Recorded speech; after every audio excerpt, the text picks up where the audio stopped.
பகவத்கீதை உண்மை உருவில் 108 முக்கியமான ஸ்லோகங்கள். ஸ்லோகா 11. அத்தியாயம் 2, பதம் 30.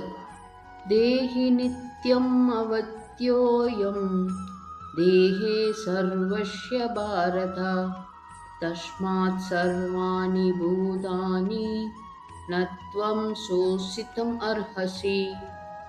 பரதகுல தோன்றலே, உடலில் உறைபவன் ஒருபோதும் அழிக்கப்பட முடியாதவன்.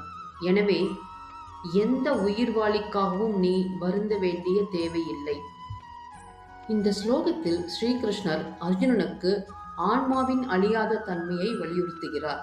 உடல் அழிந்தாலும் ஆன்மா அழியாது. அது பிறப்பு, மரணம், அழிவு ஆகியவற்றால் பாதிக்கப்படாது. எனவே யுத்தத்தில் உயிர்கள் அழிவதை பற்றி துயரப்பட வேண்டியதில்லை என்று அர்ஜுனனை உற்சாகப்படுத்துகிறார். உடல் நாசமடையும், ஆன்மா நாசமடையாது. ஆன்மா நித்தியமானது, அது அழிவற்றது. பிறப்பு, மரணம் என்பது உடலுக்கே, ஆன்மாவுக்கு இல்லை. ஆகையால் வருத்தம் தேவையில்லை, கடமையை செய்ய வேண்டும்.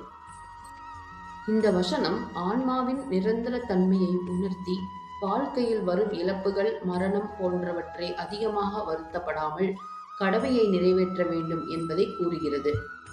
ஓம் அஜ்ஞானதிமிராந்தஸ்ய ஞானாஞ்சனசலாக்கயா சக்ஷுருன்மிலிதம் ஏன தஸ்மை ஸ்ரீ குருவே நமஹ.